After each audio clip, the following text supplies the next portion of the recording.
steady blazing.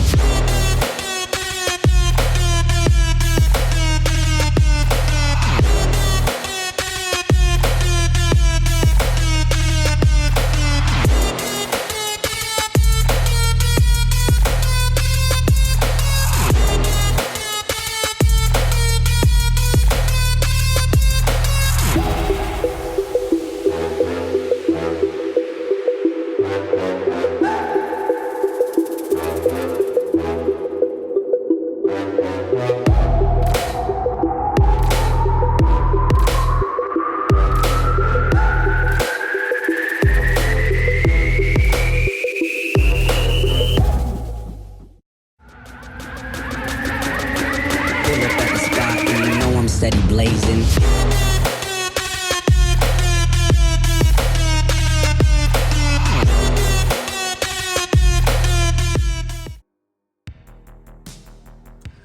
What's up YouTube? სალამი ყველას, ვინც ნახავს ამ ვიდეოს. მოკლედ ბიჭები, დღეს გვაქვს ძალიან მაგარი საინტერესო ფორმატი.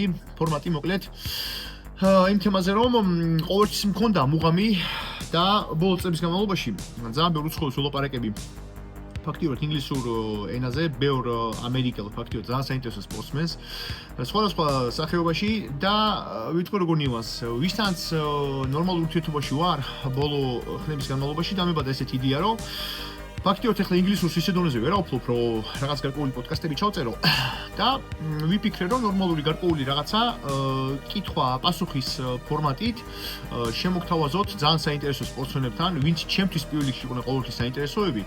და ვისთანაც ფაქტობრივად ბოლო წლების განმავლობაში ურთიერთობა მაქვს ნორმალური. და დღეს ესე იგი უკვე ჩარჩოზე მიხვდებოდით, რომ დღეს გვაქვს საუბარი კროსფიტის წარმომადგენელზე და ეს კაცი არის სვეტში გეუბნებით, რომ ლეგენდა. ლეგენდა იმ კუთხით, რომ უნდა ხვდებოდეთ როგორ ნიუანს. ადამიანი, რომელიც CrossFit Games-ზე გადის მეორე ადგილზე სამჯერ, თუ არა ვცდები, მაგის ფაქტიო ტიტულებს ყველაფერს ახლა შევესწრები, რომ ყველაფერი ვთქვა და როგორი ნიუანსი არის ესე იგი ფაქტიოდ. პატრიკ ველნერი, კაცი, რომელიც 2018-ში, 2021-ში, 2023-ში იყო CrossFit Games-ზე იყო ფაქტიურად მეორე და აქვს როგის შეჯიბრი მოგებული, მიახლოებით ეგეც თუ არა ვცდები ორჯერ და მიახლოებით კიდე თუ არა ვცდები ვოდაპალუზა ეგეც აქვს მოგებული თუ არა ვცდები ორჯერ ან სამჯერ. ნუ ნახდებოდეთ რომ ეგ არის ფაქტიურად CrossFit-ის შეიძლება ითქვას რომ ლეგენდა. აქვს როგორ ნიუანს. როგორც თუ გახსოვთ ბოდიბილდინგის თქვა ფანები ვინც ხართ, თუ ეხლა გახსოვთ ფაქტიურად აი რონი კოლემანის ეპოქა, როცა რონი გამოდიოდა, კევინ ლევრონი, მაგალითად ფლექს უილერი, ნუ აი სამივე რო იდნენ, სამივე იყვნენ პოსტა უბრალოდ აი კოსმოსიდან ჩამოსულები, სხვანაირი რაღაცა იყოს სხვა ლეველი საერთოდ ვაფშე სპორტის და უბრალოდ აი რით ალბათ თვითონ იქ საჯებს უზომოდ უჭირდათ რაღაცა გადაწყვეტილების მიღება იმ პონჩიო, სულ ყველა კაი იყვნენ რა და მაგასაც ახლა იმ პონჩი პატრიკს არ გაუმართლა, რომ ფაქტობრივად პიკი როცა ქონა ფრეიზერმა CrossFit Games-ი მოიგო 5ჯერ. მაშინ ფაქტიურად მაგის შემდეგ მოხდა ეგ სიტუაცია, რომ მაგ ეპოქაში ეგ გამოდიოდა, მაგრამ რა შედეგებსაც მაინც ახლა აჩვენებდა პატრიკი, მე ვიტყვი რომ რეალურად არის აი უზომოდ ვაფშე სხვა დონეზე, სხვა სამყარო. ახლა ამ კაცთან მიწერ-მოწერითი ფაქტობრივად ურთიერთობა ძალიან დიდი ხანი მაქვს და მებადა ეგ აზრი, რომ მეთქი რაღაც გარკვეული 5-6, შეიძლება რაღაც გარკვეული 7 შეკითხვა, ისეთი ჯიგრული წერილობითად. მაგ შეკითხვებს ფიქრობ შევესწრები, ან აქ ამოვიღებ, ან უეჭველი ბიოქაოში და ბიოჰაკერი X-ი რომ აქვს რუსული ტელეგრამ ჯგუფი, იქაც წერილობითად უეჭველი ჩავაგდებ. ანუ იქაც ბიჭები შეგიძლიათ გამოიწეროთ და წერილობითად ყველაფერს წაიკითხავთ. ჩემ შეკითხვებსაც და მაგის მოწერილსაც ფაქტობრივად სკრინები მაქვს გადაღებული და მაგის შეკითხვებს განვიხილოთ დღეს ჯიგულად, ანუ ვილოპარაკებ ესე იგი რაც ჩვენ აქ ვიბაზრეთ, ესე შეიძლება ითქვას. ვიტყვი როგორ ნიუანს, ყველაზე მთავარი. იგივე იდეა მაქვს შაფიქრებული. ერთი გარკვეული ძალიან მაგარი ლეგენდა არის, სახელს ვიტყვი, გვარს არა სტენი ქვია, მაგასაც უეჭველი ფიქრობ, რომ მაგის ფორმატსაც რაღაც სამსგავს ვარიანტს გადავიღებ. გახსნილები რაღაცა გარკვეული ფარმაკოლოგიის მხრივ მსგავსი რაღაცა ვარიანტებში, სეკრეტებში ამერიკელები არიან ძალიან ჩაგეტილები. განსაკუთრებით ვიტყოდი ის კატეგორია ხალხი, განსაკუთრებით ვინც გამოდიან ისეთ სპორტ სახეობაში, სადაც ძალიან იქ კონტროლირდება ყველაფერი დოპინგ ტესტზე და ასე შემდეგ. ამიტომ ფაქტიურად რაც ახლა ჩვენ აქ ვიბაზრეთ და რა ვარიანტის მე ამას უთხარი თავიდანვე პატრიკს, რომ მეთქი გვექნება ისეთი ვარიანტი, ისეთი ფორმატი, რომ უეჭველი თქო ჩემს ქართულ აუდიტორიას, ბიჭებს თქო, გაუზიარებ ჩვენს მეთქი იმას და შენ მიპასუხე ისე თქო, როგორც შენ ჩართული მეთქი საჭიროდ. ანუ ხდებოდა რომ მე ამას საჯაროდ ფაქტიურად უსვოლდი ამ შეკითხვებს და მიპასუხა, რაც მიპასუხა ფაქტიურად შეიძლება ითქვას ცოტა ისეთ ვარიანტში, ანუ რაღაცა განსაკუთრებული ვაის და მუვს ვერ დაინახავთ, აი ჩვეულებრივი კლასიკური ბაზა, რასაც ანიჭებენ ფაქტიურად ამერიკელები უფრო მეტწილად ყურადღებას და მე გავაკეთებ ჩემს რაღაცა გარკვეულ ჩამატებებს და მე ვიტყვი ალბათ ისეთ რაღაცა გარკვეულ იქნება საინტერესო რამოდენიმე ასპექტს ბოლოში, რომელიც გამძლეობაში და ვიტყოდი აი გამძლეობა ფაქტიურად კი ბატონო, მაგრამ ჩემი პრაქტიკიდან გამომდინარე, რეალურად ჯამთელი ხალხი არიან ისინი, ვისაც აქვს ძალიან კაი ან ნორმალური მაინც აერობული და ანაერობული შესაძლებლობა. ანუ ფაქტიურად აი ვინც ხალხი მოდიეთ ჩემთან რაღაც გარკვეული პრობლემები ჯანმრთელობასთან, უფრო ის ხალხი, ვისაც აი უფრო კარდიოა რევასებად, ვისაც უფრო ევასება თქვა რაღაცა ვარიანტი თქვა უფრო ბალკინგი, აი უფრო აქცენტი კუნთის მასაზე და ასე შემდეგ რა. ჯანმრთელობაც ვეჩი ფაქტიურად კროსფიტის თემაა, ეხლა თუ მივასაუბარი ყველა ნებისმიერი პროფესიონალური სპორტი არა ისე ჯანმრთელობა, მაგრამ რაღაც გარკვეული ბალანსი დავიცვათ, კროსფიტი არის good. ამიტომ ეხლა გადავალ ესე იგი შეკითხვებზე სკრინები აქეთ ამოვა, დავითრევ ხა წყალს და ეხლა ვერ დაგიბრუნდ. და ეგ არის დაუცხეთ ფაქტიურად. შეკითხვა პირველი, როგორც თქვი ბიჭები, ეს შეკითხვები უეჭველი სკრინები იქნება შენახული Telegram ჯგუფში ღია ჯგუფები რაც არის ფაქტიურად. ანუ პირველ რიგში მაინტერესებდა თვითონ რომელ წელს ვცვლიდა რომ იყო ყველაზე მაგარ ფორმაში. ეგ ვკითხე ფაქტიურად პირველ შეკითხვაში და ვკითხე მაკროსზე. ანუ მაკროს ფაქტიურად ცილა ცხიმები და ნახშირწყლები რამდენია ხთვის განმავლობაში და ასევე წყლის სმის ფაქტიურად რაღაცა გარკვეული რაოდენობა. ამბობს რომ 2021 წელს ვიყავი ყველაზე კაი ფორმაშიო ამ ხრივო. მაკროს ფაქტიურად მე ზუსტად არ ვითვლიდიო და არ მქონია ეგ სიტუაცია და რაც შეეხება ფაქტიურად წყლის ვარიანტსო 2 ლიტრი კლასიკურ სუფთა წყალი, მან დაითვლება ესე იგი ფაქტიურად ყავა, პროტეინის შეიქები და ასე შემდეგ. როგორი სიტუაცია არის ისე და ისე როგორი სიტუაციას ავხსნი. მაგას ალბათ წონის რაღაცა გარკვეულად კონტროლის პრობლემა არ ქონდა არასდროს და უფრო ესეთი კატეგორია ბიჭები, იგივე სიტუაცია შეიძლება ითქვას აი ბრენდ ფიკოვსკიზე, ვისაც თქვა აი უფრო იზნაჩან არიან უფრო გამხდარი ტიპები და რაღაც ისინი უფრო მაკროს უბრალოდ ძალიან ესეთ წონით რაღაცა არ იმაშვებიან რომ რაღაცა გარკვეული საბაზისო ყვება აქვთ, ანუ იციან რომ ყოველდღე უნდა ჭამონ რაღაცა გარკვეული პროდუქტები, რაღაცა უკვე რაოდენობით უკვე იციან თვალზომით და მაგას უბერავენ. ჩემი თვალსაზრისით, რასაც აი ელიტის თქვა დონე მაქვს ბიჭების ნანახი. უფრო აქცენტი ყოველთვის კროსფიტზე რა თქმა უნდა არის უფრო ნახშირწყალი, იმიტომ ნახშირწყალი არის ჩვენი ბენზინი. ყოველთვის არის კლასიკა მაგ ვარიანტში. უხეშად აქვთ მიახლოებით 2 გრამი ცილა კილოგრამზე 2.2 უხეშად. ფაქტიურად 1 ფუნტზე გამოდის ხოლმე 1 ფუნტზე 1 გრამი თუ რაღაც ტიპი. ან უხეშად თუ ტიპიკა როჩი არის თქვა მაგალითად 225 lbs-ი, ან თქვა 220 lbs-ი, თქვა უხეშად 100 კილო. აქვს მიახლოებით 220 გრამი ცილა. ცხიმი აქვთ ყოველთვის მიახლოებით 1.1 გრამი. იმიტომ სხვებთანაც მაქვს ნალაპარაკები. კიდე ტრევის მეიერი თუ იცით, აი მაგასთანაც მაქვს ურთიერთობა. წლების განმავლობაში ან ყოველთვის ვცდილობდი ხოლმე ურთიერთობას. ეხლა ვიტყვი ფაქტობრივად ვისაც მქონია ურთიერთობა პატრიკთან, იმასთან ტრეივისთან, ნოა ოლსენთან 2019-2020-ში. ფრეიზერს რა თქმა უნდა მიწერილი მაქვს ამდენჯერ, მაგრამ ხვდებით რომ მაგის ეგ სხვა ლეველია საერთოდ ეგ არ პასუხობს. და შეიძლება საერთოდ ეგ ინსტაგრამი პროსტა აქვს ის ვარიანტში რაღაცა მარკეტინგის და ბიზნესის კუთხით ფაქტიურად რა და რაც შეიძლება ითქვას ესე იგი ამ ვარიანტზე, აი ნახშირწყლების თემაზე რო გადავიდეთ უფრო, აი ნახშირწყლები ბიჭებს აქვთ ხოლმე ნოასაც რო ვიხსენებთ, ნოას დღიურიც მქონდა დღიური, რამდენს ჭამდა ხოლმე და ასე შემდეგ. ზიარდებოდა მაგის პროგრამით ვარჯიშობდი 2018-2019-ში იქ პროგრამა სადაწერდა ხოლმე კომენტარებში ხოლმე შეიძლება რომ შეკითხვა დაგესვა. რამდენი წელი წინ გამოდის უხეშად 1-6-7 წლის წინ და იქ წერდა ხოლმე ფაქტობრივად მაკროსი ქონა ხოლმე უხეშად 400-დან 500 გრამამდე ქონა ნახშირწყალი და ცილები და ცხიმები როგორც თქვი.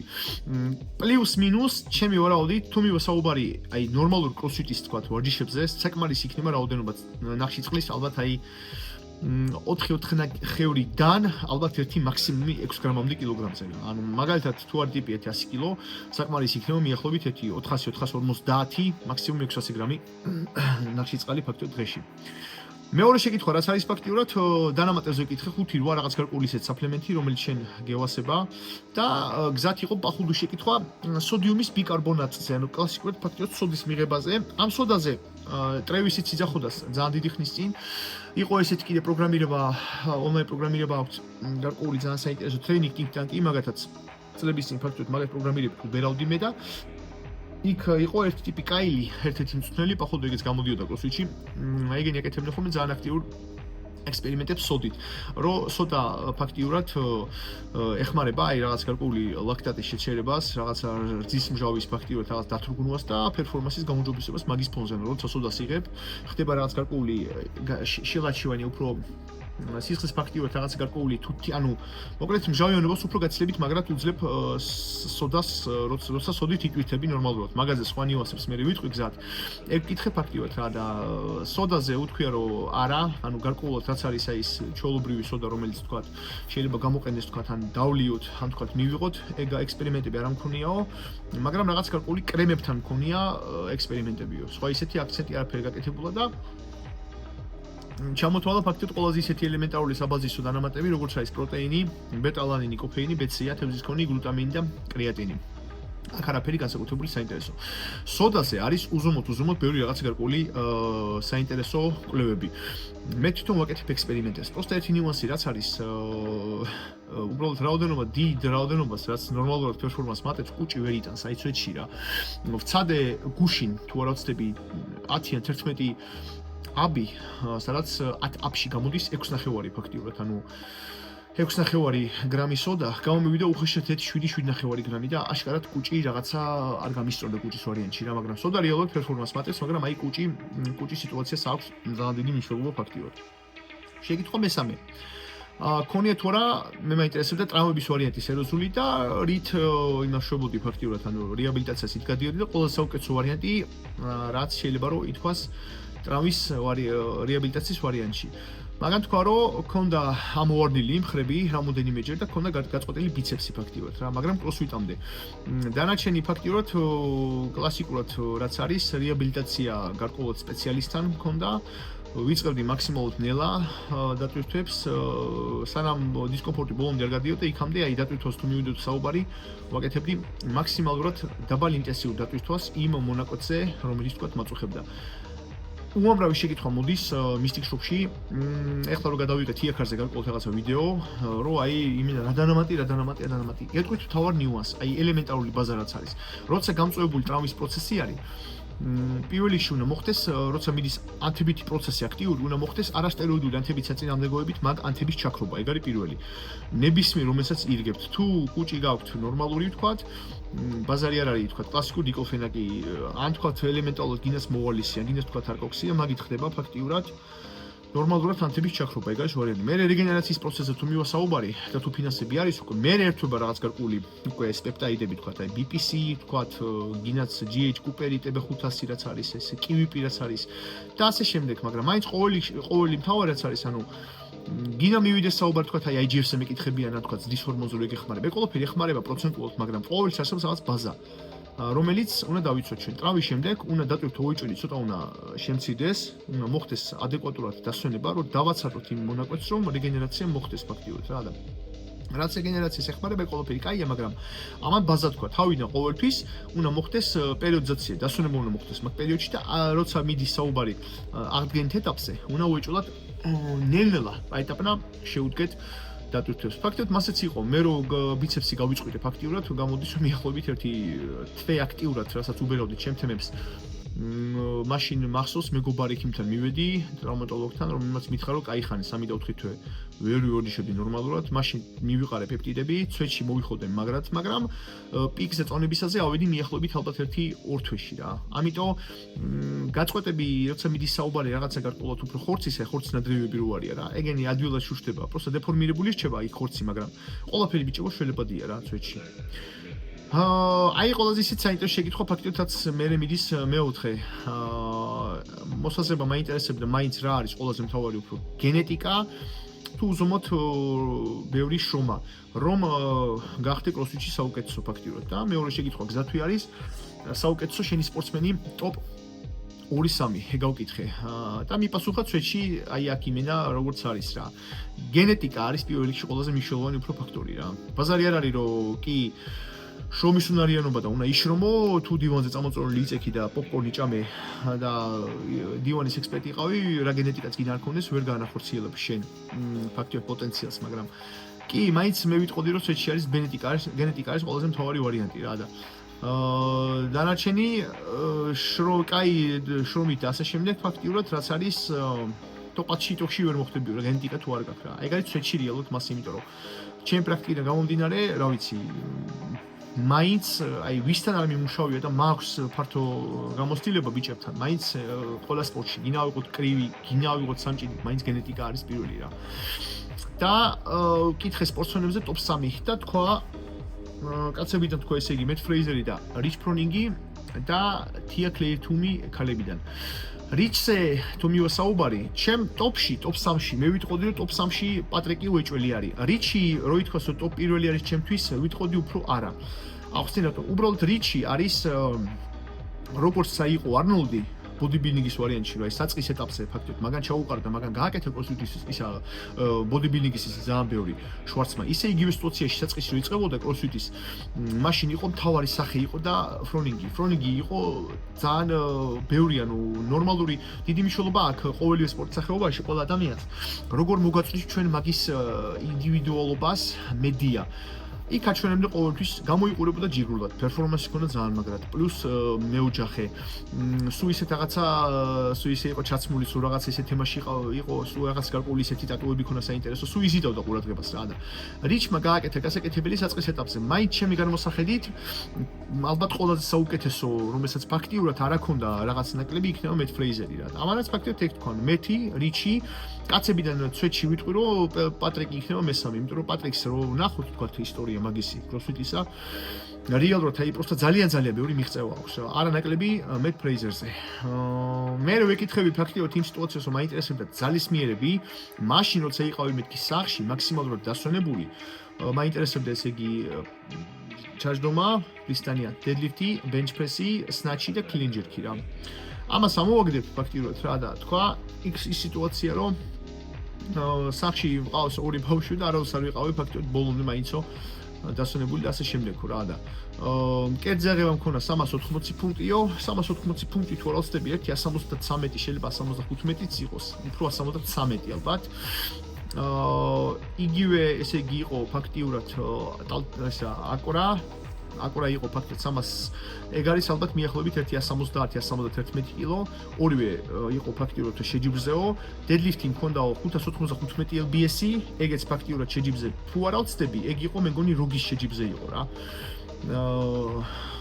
ეგ უკეს აი ექსოლიდური 600 lbs-ი მიახლოებით 1 ალბათ 270 შეიძლება 275 კილოც იყოს უხეშად ბენჩ-პრესი მქონა ესე იგი 317 პუნქტი შეჯიბრზეო 2022 წელს 315 lbs-ი ხო 140 და მიახლოებით 5 კილოგრამი გამოდის ეგ და სნაჩი ესე იგი საუკეთესო 290 პუნქტი ეგ არის მიახლოებით სადღაც ალბათ 130 კილო უხეშად და ბუქნი მქონა ყველაზე საუკეთესო ვარჯიშზეო 455 lbs-ი 223 წელს ფაქტიურად რა ესეთი ძალისმიერი ვარიანტები რაც არის ნუ აი როგორ ვიტყოდი რა უფრო ეს იყო უფრო სუფთა აი არიან როგორც კი არ გავაჭიროთ საქმე აი არიან მაინც ხალხი ბიჭები მაინც იყოფიან თქვა გარკვეულად ის კატეგორია ვისაც აქვს პროსტა არანორმალური ციკლიკა კატეგორია ვისაც აქვს არანორმალური ძალისმიერი კატეგორია ვისაც აქვს არანორმალური ძალამაგარი გიმნასტიკა და არიან ტიპები რომლებიც თქვა გარკვეულად აი პიკურ რაღაცა გარკვეულ მოკლე კომპლექსზე სადაც არის უხეშად ტაიმ კაპი მაგალითად 4 წუთი ან 5 წუთი იმას აკეთებენ პროსტა არანორმალურ დონეზე და არიან კატეგორია ბიჭები რომლებიც მაგალითად პირიქით უფრო თქვა აი ამრაფებში არიან ძალიან მაგრები და ასე შემდეგ ეს უფრო ძალისმიერ ვარიანტებში არ გამოირჩეოდა ძალიან მაგრამ მე სულ მაგას ვამოფრო აი ალბათ თუ მივასაუბარი რაღაცა კროსფიტის საშუალო ლეველზე ერთი 210 ბუქნი უეჭველი უნდა იყოს ერთი 120 უნდა იყოს უეჭველი ატაცი ერთი 150-155 უნდა იყოს უეჭველი აკურა დედლიფტი უნდა იყოს უეჭველი ერთი 240 მაინც ან 235 მაინც ეგ არის ალბათ ვიტყოდი აი 230 მაინც უეჭველი და ბენჩ-პრესი კი ბატონო 140-145 კილო მაინც რა, ნუ 140 მაინც. ეგ არის ისეთი რაღაც გარკვეული ისეთი საშუალო პონტები, რასაც ახლა პიკებს ჩვენ ვაკვირდებით რა, რომ ეწრებშიც ეს უბერავდა 2000 ალბათ 17, 2000 უფრო 18, 2019, 2020 წელი რაც არის. მაშინ ესენი ეს ძალისმიერები ჩანდა, რომ იყო კაი სვეტში.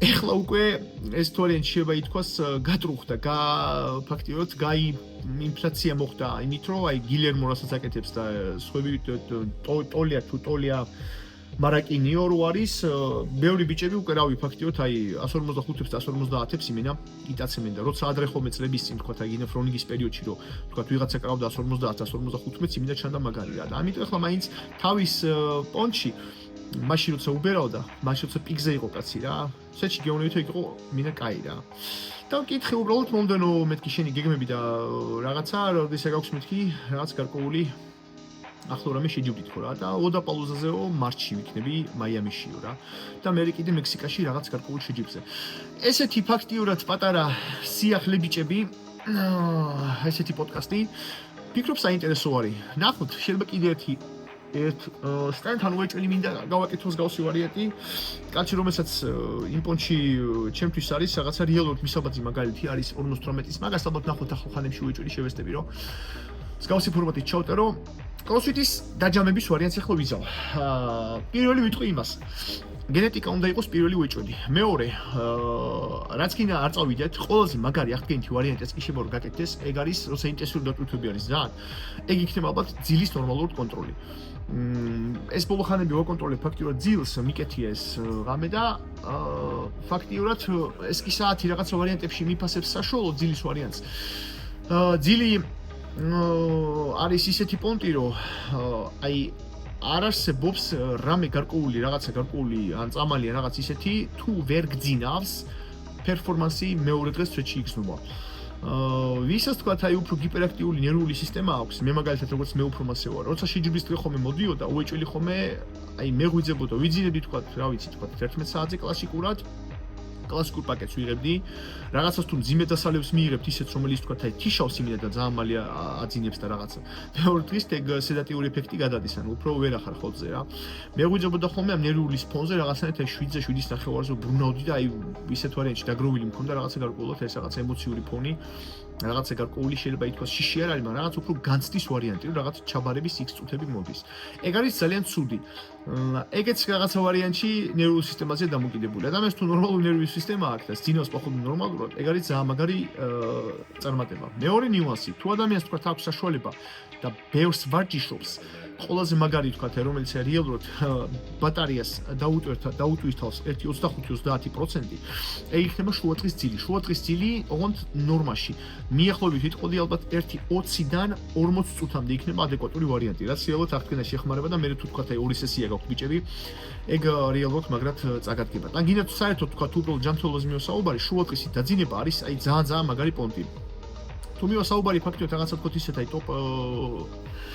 ტოპ რაღაცა გარკვეული ხუთი რაღაცა რო ვთქვა საინტერესო თა რომელიც თქვა აი დოპინგის თემაში ძალიან ტვინს არჭავს დიდი ხანი და რაღაცა გამოყოფ რამოდენიმე პეპტაიდს ფაქტიურად მოცის მიტოქონდრიალურ პეპტაიდს და ანალოგიოდ მეორეს ეს 31-ს აი ეგენი კომბინაციაში ორივე ერთად რეალურად მატებს პერფორმანსს განსაკუთრებულად აერობულს და ანაერობულს ერთი ნიუანსი პროსტა რაში არის უბრალოდ კლასიკური დოზები რასაც ჩვენ ვიწევს თქვა გარკვეულ ფრანჩატიან Google ეგ არის სოდა მე ჩემ თავზე მაქვს დატესტი ძალიან ბევრი და ვიტყოდი რომ აი ნაირ დოზებს ხომ ვაკეთებ ექსპერიმენტებს ფაქტიურად აქ ჩემს ბაზაზე ჩემს ვაკუუმის ბაზაზე მე გადავებია ბევრი ვაკუუმის იმაში ვცხოვრობ ანუ ფაქტიურად მარტო სახლი მარტო ფაქტიურად დარბაზი აქ ექსპერიმენტები და კლინიკა აქვე არის მიახლოებით ზევით მაქვს კლინიკას აწობარებ მენალიძებს აქედან მიახლოებით 500 მეტრში ესეთი ვაკუუმის იმაში ვარ ექსპერიმენტებში სულ ჩემ თავთან რა და ვიტყოდი იმ სიტუაციას რომ რაღაც გარკვეული დოზებს ძალიან დიდი მნიშვნელობა აქვს ეგ ორი პეპტაიდი უზომოდ საინტერესო არის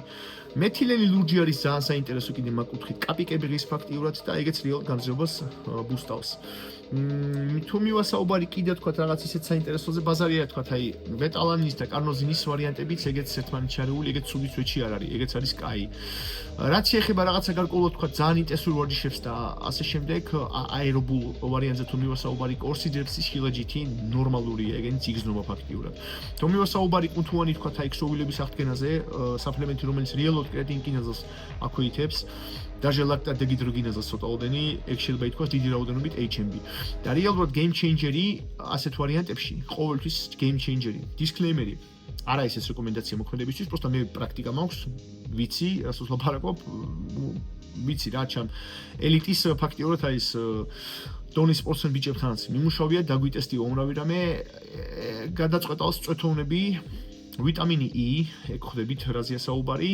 წვეთოვნები ვიტამინი E ფაქტიურად და ეგ იქნება იმენი კომბინაცია პროსტა სასწაული ერთმანეთში. დაჟე შეიძლება ითქვას ხანდახან თუ სისხლის ფიზიოლოგია იძლევა საშუალებას, მაგას ძალიან დიდი მნიშვნელობა აქვს. ალბათ კიდე შეიძლება ითქვას რომ ერიტროპოეტინის საინტერესო არის რა. აი ეგ არის ბიჭები, რაღაცა გარკვეული ისეთი კლასიკო ესე ბაზა მოგცა ველნერმა, მაგას დიდი მადლობა, კაროჩი ცვეთში, აი ჯიგრულად კაი ვარიანტი გამოვიდა. მე მგონი 5 თვეებში შეკითხვა გამოვიდა, მაგრამ გიზიარებთ ქართველებს why not? მე ჩემსაც ვცდილობ რაღაცა ვარიანტში არ ვიტყვი რომ აუდიტორია ძალიან ბევრია, ძალიან ბევრი მიყურებს, მაგრამ მე ჩემსაც მაინც ვცდილობ გაგახაროთ რაღაცა გარკვეული კონტენტი, თუცე საღამოს მომივიდა ესეთი აზრი და მივწერე მეთქი ეს რაღაცა გავაბრალოთ თქო და let's go და უცებ მოვიფიქრე შეკითხვები და ეს ვარიანტი თქვენს გიზიარებთ. წერილობით ვარიანტს უეჭველი დავალაგებ ბიოქაოში და რუსულ ჯგუფში და ფაქტიურად თქვენ კი თხოვნა არის მხოლოდ ერთი იაქტიურეთ უბრალოდ და რა ვიცი და კომენტარით ვიდეოები გაუზიარეთ მეგობრებს და რა ვიცი ვისაც დახმარება გინდათ ნებისმიერი კუთხით, რა ვიცი პერფორმანსი რაც გაგიხადებათ მოკლედ შეგიძლიათ მომმართოთ მე კონსულტაციებზე. ყველას აბა ბიჭები დროებით Adiós.